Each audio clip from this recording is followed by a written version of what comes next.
One of the things I absolutely love about the video game industry is collections. They are some of my favorite things because really from a consumer standpoint, they're a great thing. You know, you can get a bunch of games for a set price that really, for the price of usually about one game, you can get multiple games. So I love collections. They're also a great way to introduce people into a series that maybe, you know, they want to get into and they don't want to have to go and hunt down all the other entries.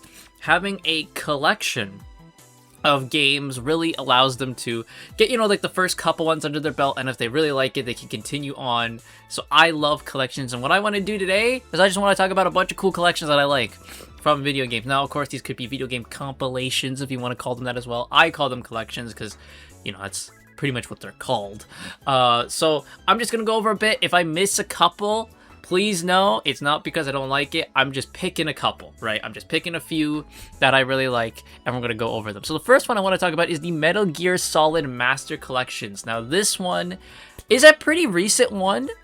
It only came out in 2023, was Volume 1, and then Volume 2 is set to come out this year, because it is not out yet. Set to come out just a bit, in a bit, at the time of recording. And I love this idea, because the Metal Gear Solid games are... They really are like some of the most influential games in video game history. You know, cause everything they did, you know, they propped Kojima up to being, you know, the guy we know him as today, which is, you know, the foot fetish. And you know, I love the idea of, you know, allowing, you know, people to get to play these games at an easier way. You know, and they not only just have Metal Gear Solid, right? Because the first collection is Metal Gear Solid 1 through 3. They also have Metal Gear and Metal Gear 2 as there as well. As well as they also have VR missions for Metal Gear Solid. The Nintendo, they have the NES version of Metal Gear. And Snake's Revenge is also in there. And they have motion comics for Metal Gear Solid as well as little bonuses. That is really cool. They have a lot more of art there for you as well, for you to see, like concept art and all that type of stuff. And I love that. That's what I love about collections also, is collections sometimes are like a celebration of this IP. And I feel like the Metal Gear Solid Classic Collection, the Master Collection, did a very good job of that. I am looking forward to Metal Gear Volume 2, which is going to have Metal Gear Solid 4. It's going to have Peace Walker. And it's going to have the Game Boy Color game, Metal Gear Solid Ghost Babel. Like, that is crazy. So I'm looking forward to Metal Gear Solid Volume 2, and I really enjoyed Volume 1. I think Volume 1's great because, you know, again, it allows people to play these games now on modern hardware. And yeah, the graphics are done up a bit, but I believe there's also an option where you can choose whether or not you get to play with the updated graphics if you want, right? You can choose that. There is also, like, you know, like I said, they have remixes of songs in the game as well. So I am really looking forward to that. There's also going to be an encyclopedia and a timeline showing you the entire lore of the franchise up to the events of Metal Gear Solid 4 in the second volume, which that sounds really good. I'm all about lore and stuff, so, you know, I'm pretty excited about that. But yeah, I just want to talk about this one. This is really cool, and I remember when Volume 1 came out, seeing a lot of people get to play these games for the first time. That's what a big part about a collection is when you take older games from a console, you can then put them on newer consoles, and now that allows people who maybe were never have heard of it or never experienced it before, they can do that. And I can tell you for a fact, this is how I experienced Metal Gear Solid. So, you know, a bit of bias there. Next collection I want to talk about is one that is really new. It is the Super Bomberman collection, which came out on February 5th of this year, 2026. It includes the 5 Super Bomberman games, which is the Super Famicom version of Super Bomberman 1, which is, you know, from the SNES, by the way. Then Super Bomberman 2, Super Bomberman 3, Super Bomberman 4, Super Bomberman 5, and it also includes 2 bonus games from the SNES. From the NES, not the SNES, that's the Super Famicom, but from the Famicom, which is Bomberman and Bomberman 2, which is really what started the Bomberman series, but they aren't the well-known ones. It's Super Bomberman that really got us going.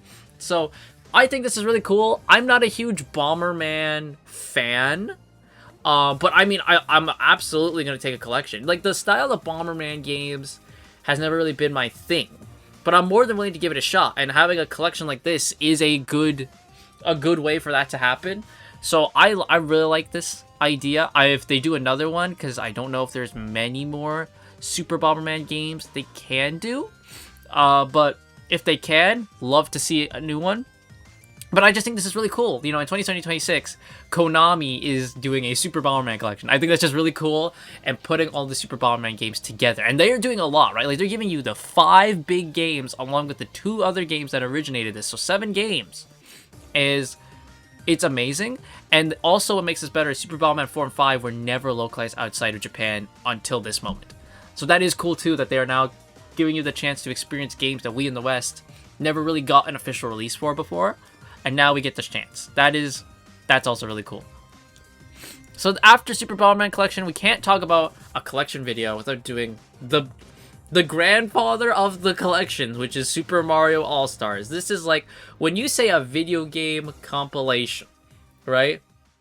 This is one of the ones that people might immediately go to. So Super Mario All-Stars was for the SNES, and it contains remakes of Super Mario Bros., Super Mario Bros. 2, Super Mario Bros. 3, and Super Mario Bros. The Lost Levels, which is the Japanese version of Super Mario 2, which we in the West didn't get because I thought it was too hard for us. And you know what? They're fucking right. That game is fucking hard as hell. But there is a different version of it too, where you can also get Super Mario World, which is, you know, like, that's really freaking cool too, that there's a version out there where you can also get Super Mario World. That is, you know, pretty sweet. But yeah, when you take a look at the remakes of this, like, they really remade these games. They kind of now look like Super Mario Bros. World and 3-ish when it comes to aesthetic, when it comes to, like, you know, the remakes for 1 and 2. Which I'm not against. I know there's gonna be purists out there who be like, hey, it's not the original. I'm like, whatever, man. I think the graphics look pretty cool. So, you know, there's kind of that. But yeah, this is just awesome. Like, you pretty much get the 3 big mainline Mario 2D Mario games that started it all. Alright, along with the Japanese version of number 2, and in some cases you get Super Mario World, so you get 4 big Mario games. And that were all on the... Well, they were not all on, but because, you know, in World's case. But, like, you get all the other ones that were on the NES. Now you get them on the SNES, remade to fit the graphics that you can now have for the SNES. That's just a really cool thing. And they actually re-released Super Mario All-Stars on the Wii back in 2010. Now, that version, I know a lot of people aren't completely on board with that version. But... you know, I still think it's cool anyway that they brought that back. You know? They did put it on, like, the Wii, basically saying, hey, this is one of the biggest collections we had. Let's bring it back to celebrate the 25th anniversary of Mario at the time. I think that is cool. And it came with a red Wii, too. They was bundled in with a red Wii, and that is sweet. A red Wii? Man, dude. Mine's like the standard white Wii, right? They had, like, a black one Wii, too. I think there was, like, a light blue Wii as well. But, like, a red Wii? Oh, that's sweet. But, yeah, this is, like, in my opinion, the definitive Mario compilation. You know, we have 3D All-Stars, but, I mean, that's a limited time. It was literally in 2020, and then they delisted the fucking thing. So, yeah, this is my go-to definitive. This is the Mario collection, and it's how I experienced the original 2D Super Mario games. Moving on, now we have The Legend of Zelda Collector's Edition. So this was a very weird compilation because it is more or less like a promotional disc in a way. It was never officially released commercially, but players got it in a bundle with the GameCube consoles.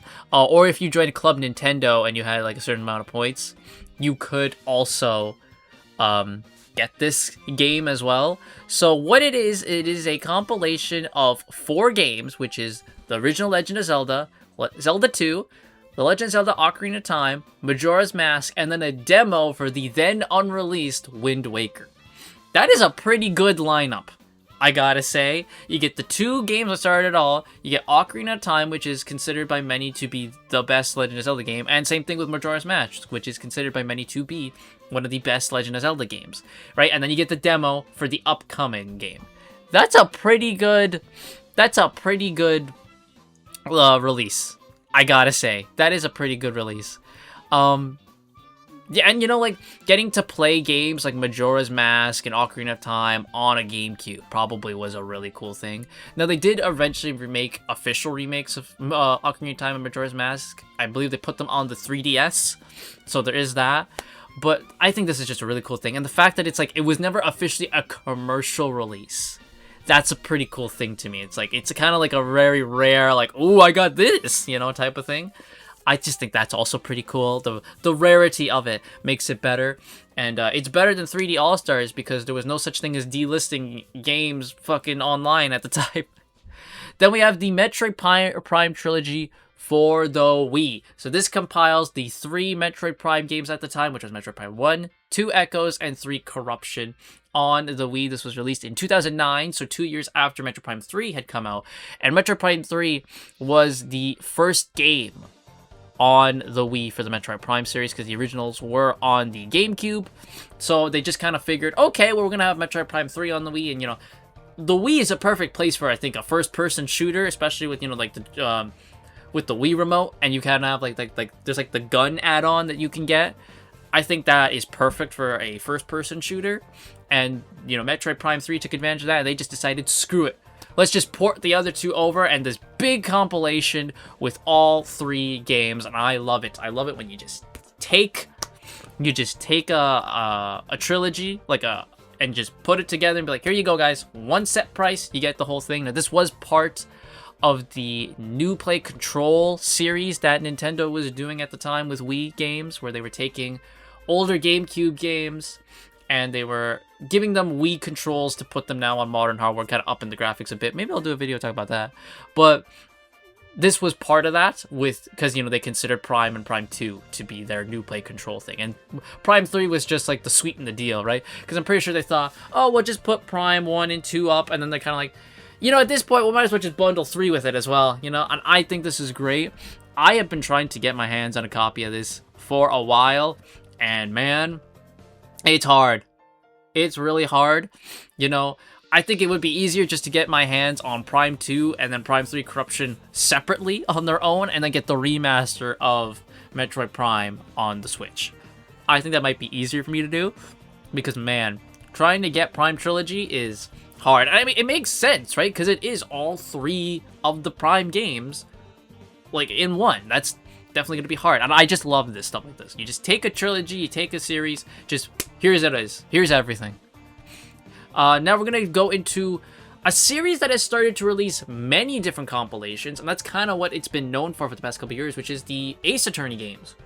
So, Ace Attorney, back in 2014, did the Phoenix Wright Ace Attorney trilogy, which was the first 3 installments of the game, which was Phoenix Wright Ace Attorney, Justice for All, and Trials and Tribulations.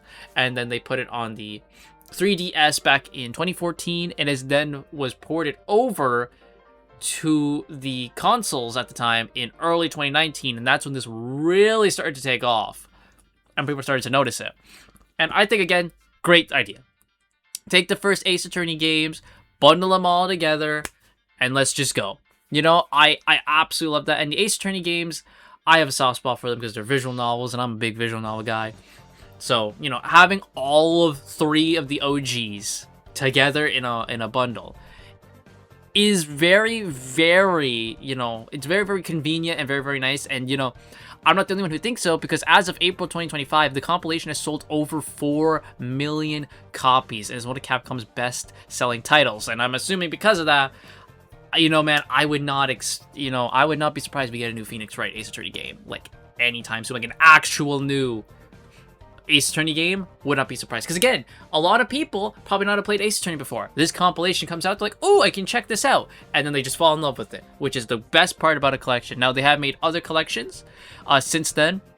Obviously, because of the success of the Phoenix Wright Ace Attorney trilogy, they made the Great Ace Attorney Chronicles, which was a compilation of the 2 spin-off games, Great Ace Attorney Adventures and the Great Ace Attorney 2, which was from 2015 and 2017, respectfully. And both these games were on the 3DS. So, you know, again, taking those games, putting them on console in a bundle, that makes a lot of sense. Because, again, a lot of people probably would not have played it on the 3DS. So, you know, there's that. And, you know, putting them on consoles is great. Then we have the Apollo Justice Ace Attorney trilogy, which I know this one did very well. And, again, it is meant to be, in a way, a lot of people see this as, like, the proper sequel to the original Ace Attorney trilogy thing.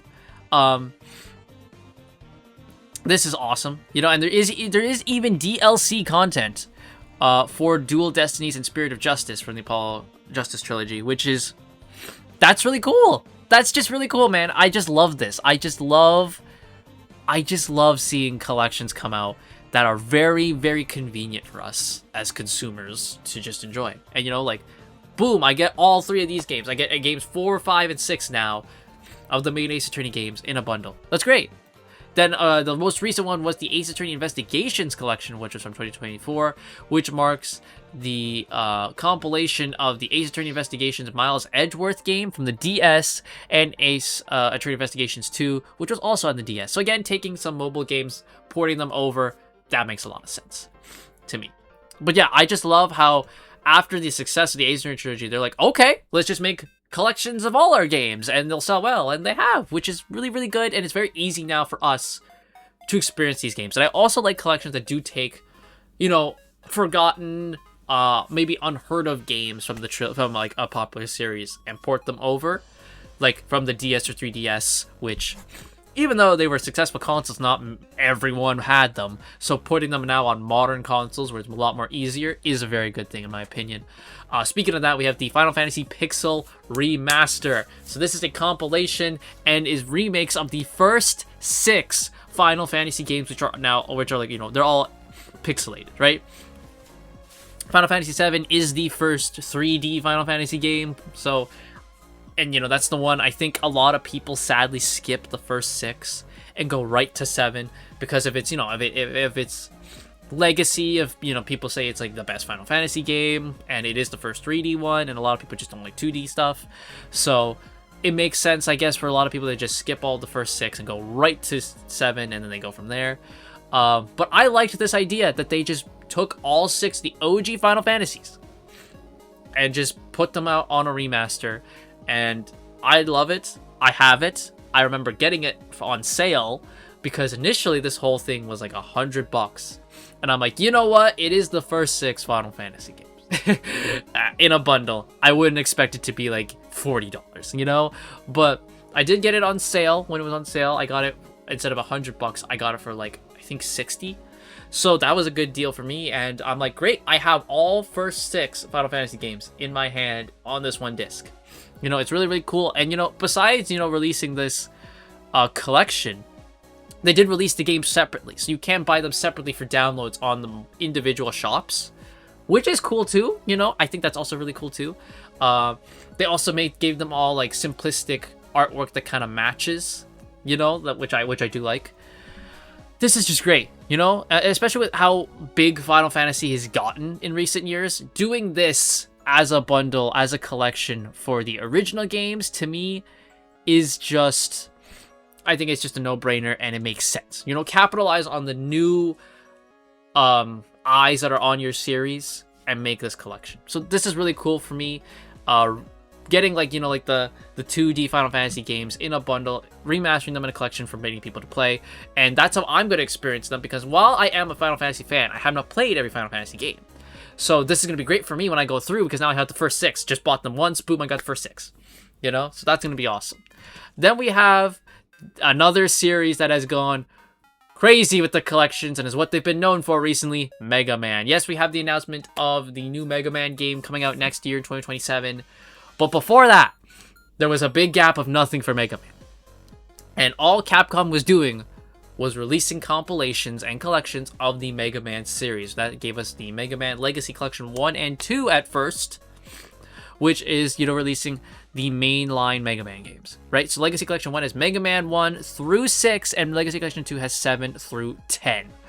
Awesome. Love this. You love to see this. I love, like, with a series as big as Mega Man, it is hard to get and find a way to play every single game, because there'll be games that are like on every console. Like 1 is probably on like everything, right?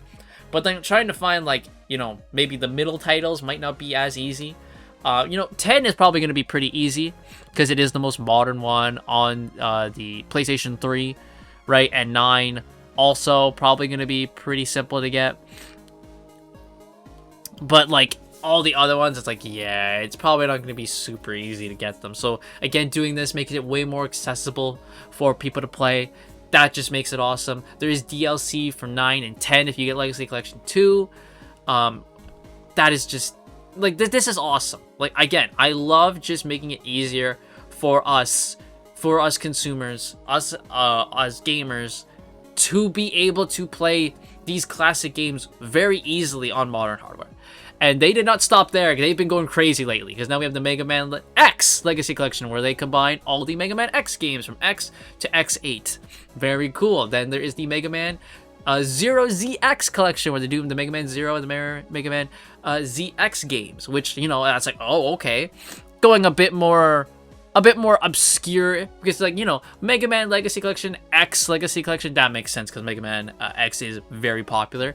But ZX and Zero, okay, they didn't stop there. They went with the Battle Network games, which is crazy, and that got 2 volumes, because there is Mega Man Volume 1 is Battle Network 1 through 3, but 3 started the whole thing of there is multiple versions. So then Volume 4 is both versions of 4, both versions of 5, and both versions of 6, right? And I like this. Taking games from handhelds that are more obscure, putting them on a collection, because the Battle Network games are all GBA games. And now they're on console, so you can play them. And then we have Mega Man Star Force Legacy Collection, which is the most recent one. It came out earlier this year, whereas the Mega Man Star Force games, and of course the Mega Man Star Force games, were on the DS and did the same thing of like, there's like different versions of them. That again, I love it. It's awesome, and now you can practically play the entire Mega Man series on modern consoles. Like, you legitimately, if you own a fucking like PS4, you can play the entire Mega Man series, which I just love. Like, you literally can just play the entire series on that one console now. That's awesome. I love it. And to wrap it all up, what would this be if I didn't mention my boy Sonic the Hedgehog? He has gone through his fair share of collections. The big one I think we all know is Sonic Mega Collection and Mega Collection Plus. Big compilation for Sonic on the GameCube. And man, dude, you get a lot of fucking games here. You get Sonic the Hedgehog 1, 2, 3, and Knuckles. Then you get Sonic 3D Blast. I believe this is the Sega Saturn version, so that is even luckier. You get Sonic Spinball, you get Mean Bean Machine, and then you get a lot of the 8-bit games from the Game Gear. You get Sonic the Hedgehog 8-bit, you get Labyrinth, Drift, Chaos, Blast, and the 8-bit version of Mean Bean Machine. And then you can unlock games as well. So you can unlock Blue Sphere, Knuckles and Sonic 2, Sonic 3 and Knuckles, Flicky, and you can get 3 games that are not Sonic related. You get Rise Star, The Ooze, and Comic Zone as well. This is awesome. I just love this. This is really cool. The big thing from this that I think a lot of us know is that they're in the extras menu. You literally can get compilations of the Sonic Archie comics at the time. That is fucking brilliant.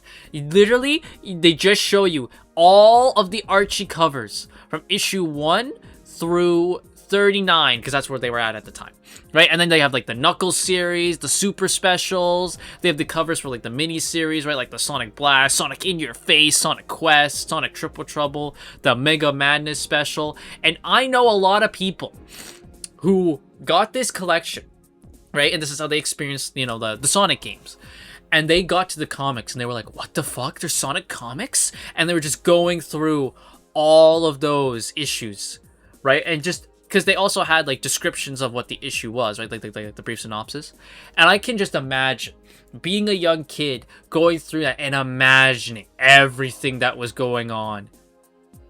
Because that must be awesome. I used to do that too. Not for Sonic, but like I used to do that for DC Comics and Marvel Comics. Just look at the covers of stuff and be like, whoa, I wonder what's going on in that issue, right? Like, that must be cool, because covers can tell a good story, right? And I love this, and I wish this is something more Sonic things did. I really wish that an issue I have with a collection we're coming up to soon is that it didn't do this. There's illustrations where you can get like straight up artworks and profiles on the characters, which is really fucking cool.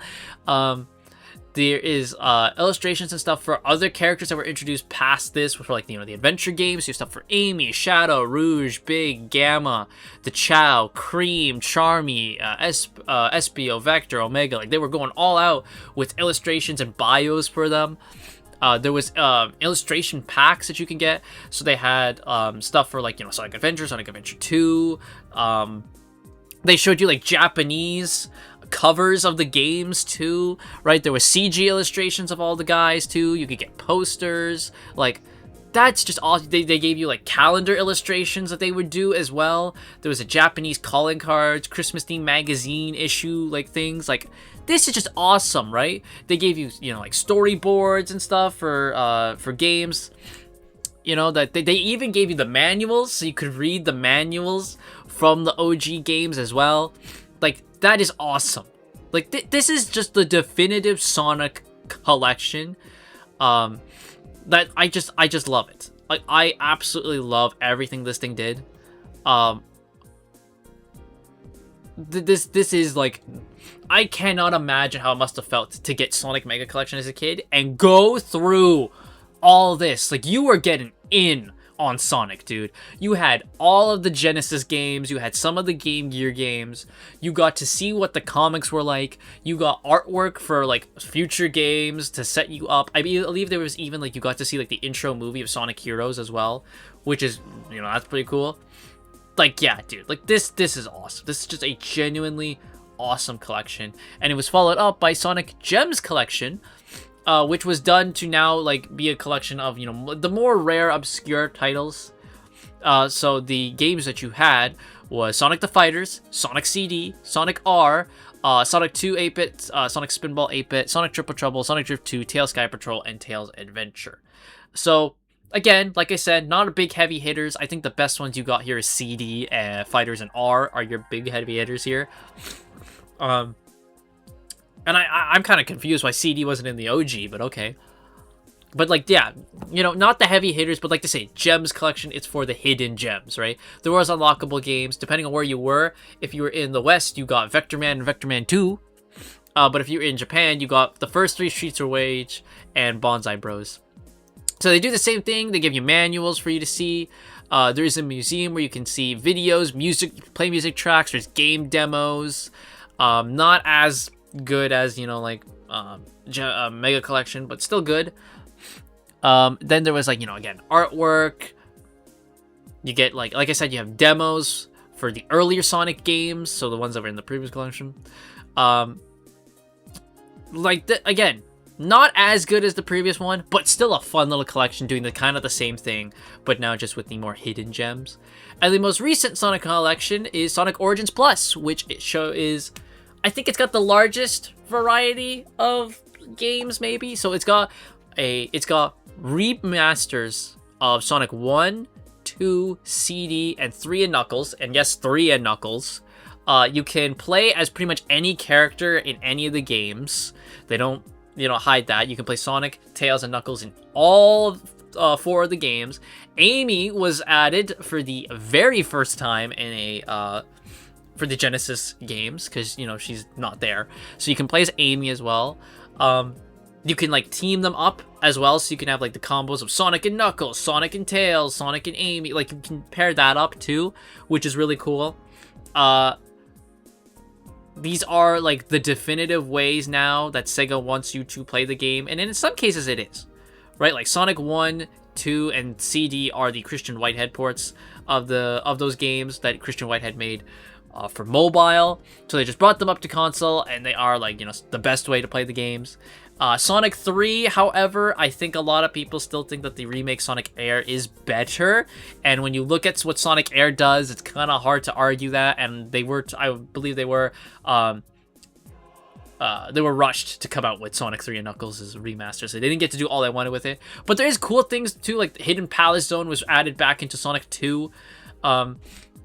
You know, they have a jukebox for you to play in for all that type of stuff. You unlock, they have animated movies before each game and after each game to show you that, because they want to like be more consistent. There is level select for you to play as, so you can pick any level you want. There is challenges for you to do where they might tell you, like, you know, go through this level without getting a ring, go through this level without hitting an enemy, or go through this level getting rid of all the enemies. Like, they actually give you challenges to do, which is pretty cool. There is, you know, like, you can unlock things now. So now there is 2 modes. There's the classic mode where you can just play the game like how it was in the Genesis, or there's anniversary mode where they get rid of the lives so you can, you know, live forever. But instead of earning lives, you earn these coins, and these coins can be used to buy things in the museum, like soundtracks for games that aren't in this collection, right? Or illustrations, which they have, which I did like the illustrations. There is illustrations. They have the manuals for the games as well. That's still here. The one thing I did not like is that they have some comic covers for IDW, because IDW was the thing at the time. I think they should have gone all out.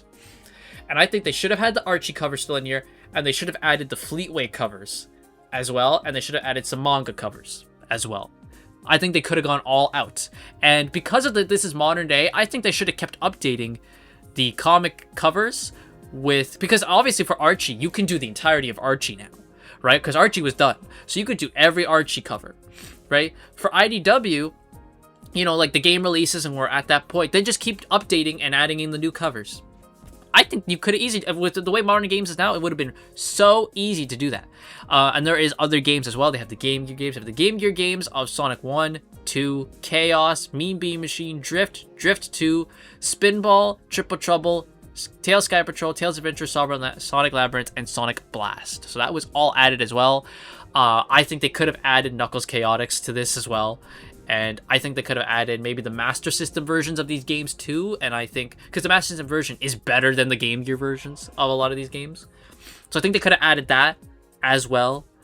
I think they could have added Sega Sonic, which was like, you know, for like the arcade. They could have added that here too.